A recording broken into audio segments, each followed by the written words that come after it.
Morning my dear students. आज आपण मराठी या विषयाचा अभ्यास करणार आहोत. मुलांनो, मराठी या विषयामध्ये लेखन कौशल्याला म्हणजेच रायटिंग स्किलला खूप महत्त्व आहे.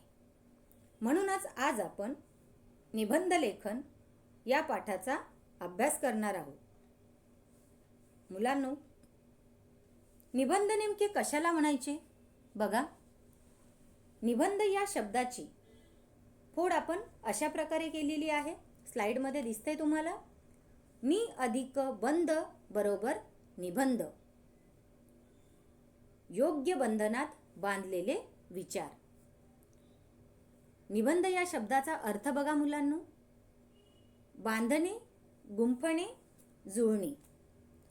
मराठीतील प्रसिद्ध व्याकरणकार मोरा वाळंबे यांनी या निबंध शब्दाचा अशा प्रकारे अर्थ सांगितलेला आहे. बांधणे, गुंफणे, जुळणे. मुलांनो, निबंध लेखनाची प्रक्रिया आपल्याला समजून घेताना गुंफणे हा जो शब्द दिलेला आहे, या गुंफणे या प्रक्रियेशी आपल्याला करता येईल. हार गुंफणे या प्रक्रियेशी जर आपण निबंध लेखनाची प्रक्रिया जर जुळवली तर आपल्याला लवकरच निबंध लेखन काय आहे ते आपल्याला समजायला मदत होईल किंवा निबंधाची प्रक्रिया समजायला मदत होईल. उदाहरणार्थ, जर आपण बाजारात गेलो आणि बाजारात आपल्याला गेल्यानंतर तिथे विविध प्रकारची फुले आपल्याला बघायला मिळतात. परंतु आपण सगळीच फुले विकत घेत नाही. आपल्याला जी आवश्यक वाटतात अशीच फुले आपण बाजारातून विकत घेतो.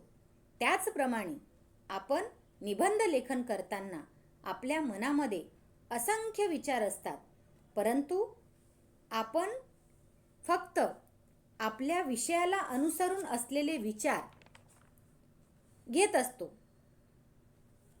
मग मुलांनो, हा जो फुलांचा हार आहे, तो फुलांचा हार कशाने बनतो बघा. तुम्हाला या स्लाइडमध्ये एक चित्र दिलेलं आहे. त्या चित्रामध्ये एक सुई आणि धाग्याने बरोबर तसेच एक सुई आणि धागा दिसतो त्या रीलमध्ये लावलेला. तशाच प्रकारे मनातील विचार हे लेखणी म्हणजेच आपल्या हातात असलेला पेन व कागद म्हणजेच नोटबुकचे पेज मुलांनो, याद्वारे प्रत्यक्षात आपण ते उतरवत असतो, हो की नाही. बघा मुलांनो, फुलांचा हार जो आहे, हा फुलांचा हार किती छान दिसतो बघा बरं. इतका सुंदर दिसतो आणि तो फुलांचा हार छान दिसावा म्हणून आपण काय करत असतो, वेगवेगळ्या प्रकारची पाने, वेगवेगळ्या प्रकारची फुले त्यामध्ये टाकून तो हार एकदम सुशोभित करत असतो. तशाच प्रकारे आपला निबंध सुशोभित होण्यासाठी त्यामध्ये आपण एखादी कविता, एखादा सुविचार, एखादी घटना, एखादे सुभाषित यांचा वापर करतो. म्हणजेच हा हार जसा सुशोभित दिसतो तशाच प्रकारे आपल्या निबंधामध्ये देखील किंवा आपला निबंध देखील सुशोभित दिसू लागतो. मुलांनो,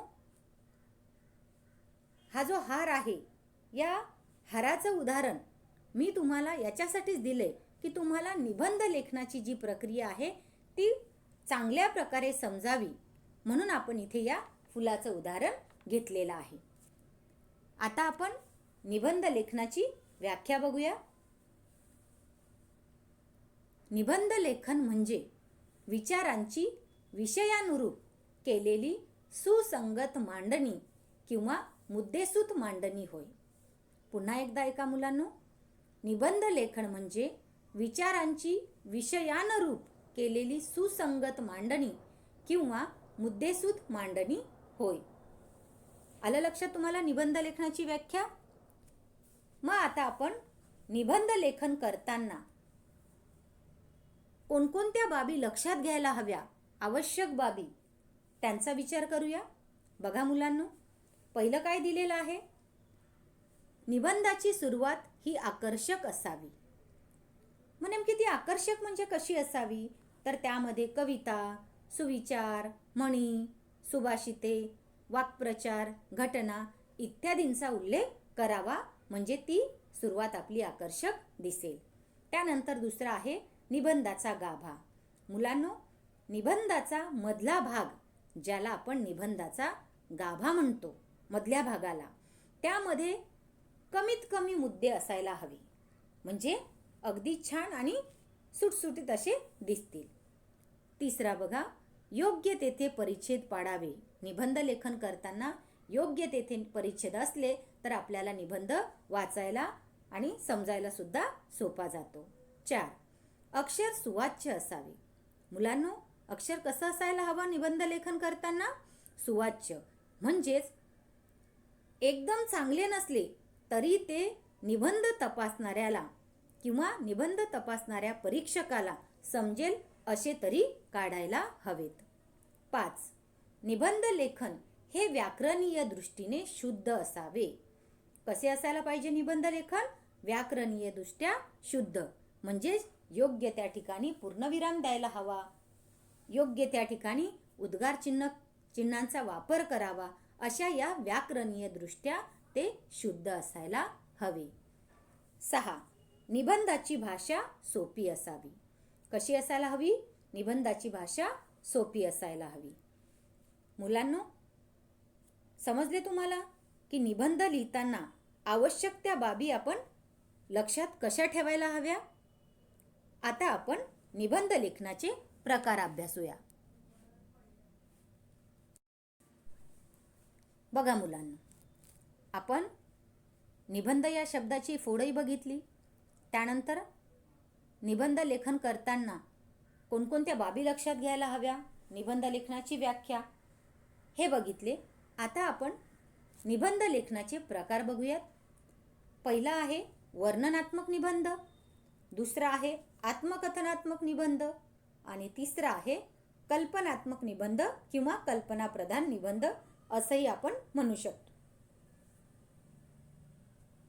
बघा आता वर्णनात्मक निबंध, आपण त्याची व्याख्या बघूयात. आधी पाहिलेल्या एखाद्या दृश्याचे,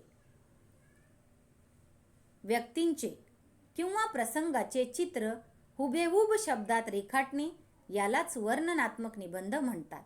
काय व्याख्या आहे बघा मुलांनो? पाहिलेल्या एखाद्या दृश्यांचे, व्यक्तींचे किंवा प्रसंगाचे चित्र हुबेहूब शब्दात रेखाटणे यालाच वर्णनात्मक निबंध म्हणतात. वर्णनात्मक निबंधात कोणतीही वस्तू, वास्तू, व्यक्ती, प्राणी व ठिकाण यांची माहिती लिहितात. एखाद्या स्थळाचे, प्रसंगाचे, निसर्गातील सुंदर किंवा भीषण दृश्यांचे चित्र शब्दांनी रेखाटायचे असते. तुम्हाला दिलेल्या मुद्द्यावरून किंवा चित्रांवरून वर्णन करायचे असते. मुलांनो, वर्णनात्मक निबंध कसा लिहायचा असतो हे मुद्दे आले तुमच्या लक्षात? आता आत्मकथनात्मक निबंध बघा, त्याची व्याख्या. आत्मकथन म्हणजे स्वतःविषयी माहिती लिहिणे. जिथे आत्मकथन लिहायचे असते ती वस्तू व व्यक्ती आपणच आहोत अशा कल्पना करून लिहायचे असते. निबंध लिहिण्यापूर्वी दिलेल्या चित्रांचे, मुद्द्यांचे बारकाईने निरीक्षण करावे. चित्रातल्या वस्तू बोलता येते, म्हणजे चित्रातल्या वस्तूला बोलता येते अशी कल्पना करून आत्मकथन करावे. बघा, स्वतःविषयीच माहिती लिहिणे म्हणजेच आत्मकथन आहे. आलं लक्षात? आणि ती वस्तू म्हणा किंवा ती व्यक्ती म्हणा आपणच आहोत अशी आपल्याला ती कल्पना करायची आणि तो आत्मकथनात्मक निबंध लिहायचा. पण लिहिताना त्यातल्या वस्तू आपल्याशी बोलत आहेत, प्रत्यक्ष ती व्यक्तीच आपणच आहोत असं समजून आपल्याला आत्मकथन करायचे असते. तिसरा प्रकार बघा, कल्पनात्मक निबंध. जे प्रत्यक्ष घडू शकत नाही ते घडले तर अशी कल्पना करून निबंध लेखन करावे, त्याला कल्पनाप्रधान किंवा कल्पनात्मक निबंध म्हणतात. मुलांनो, आलं तुमच्या लक्षात कल्पनात्मक निबंधाची व्याख्या? जे प्रत्यक्ष घडू शकत नाही ते घडले तर अशी कल्पना करून निबंध लेखन करावे. त्याला कल्पनाप्रधान निबंध म्हणतात. या निबंध प्रकारात कल्पनेला भरपूर वाव असतो. या प्रकारच्या निबंधाची सुरुवात एखाद्या दैनंदिन प्रसंगातून करावी.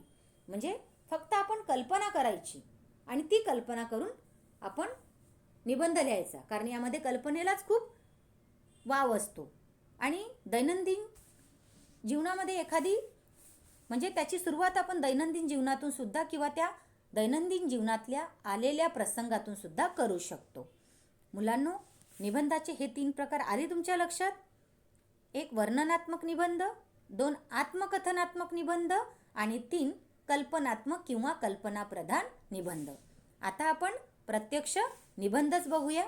बघा, हे सुरुवातीला निबंध तुम्हाला मी काय सांगितलं आधीच, की एखाद्या चित्रावरून किंवा मुद्द्यांवरून तुम्हाला निबंध लिहायचा आहे. मग आपण हा निबंध बघूया. मला पंख असते तर. मला पंख असते तर हा निबंध कशात येतो मुलांनो? कल्पनात्मक निबंधामध्ये. मग याच्यामध्ये बघा सगळे मुद्दे दिलेले आहेत. या मुद्द्याला धरून आपल्याला काय करायचं आहे? निबंध लिहायचा आहे. मुद्दे दिसतात तुम्हाला सर्वांना? हे सगळे मुद्दे आपल्या त्या निबंधामध्ये आले पाहिजे. मग बघा आता आपण निबंध कसा तयार करू शकतो. बघा, कंसात मी दिलेला आहे कल्पनाप्रधान किंवा कल्पनात्मक निबंध. मला पंख असते तर बहार आली असती. बघा मुलांना, सुरुवातीलाच किती सुंदर कल्पना केलेली आहे की मला पंख असते तर बहार आली असती. मला कुठे जायचे असले की आई बाबा परवानगी देत नाही. आजी आजोबा सुद्धा सारखे अडवतात. मला पंख असते तर मात्र मी पूर्ण स्वतंत्र झालो असतो. मला पंख असते तर मी खूप फिरलो असतो. मनात आले की पंख पसरावेत आणि भुरकून उडून जावे. वाटेत भूक लागली की झाडावरील फळे खावीत, नदी झऱ्यातील पाणी प्यावे. वाटेत भूक लागली की झाडांवरील फळे खावीत, नदी झऱ्यातील पाणी प्यावे. मला पंख असतील तर प्रवास करण्यासाठी तिकिटे काढावी लागणार नाहीत. आरक्षणासाठी रांगेत उभे राहावे लागणार नाही. गाड्यांच्या अपघाताची भीती राहणार नाही. मला पंख मिळाले तर मी आकाशात उंचच उंच जाईन. मित्रांबरोबर स्पर्धा लावीन. ढगांच्याही वर जाईन. मोठमोठ्या समुद्रांवरून विहार करीन.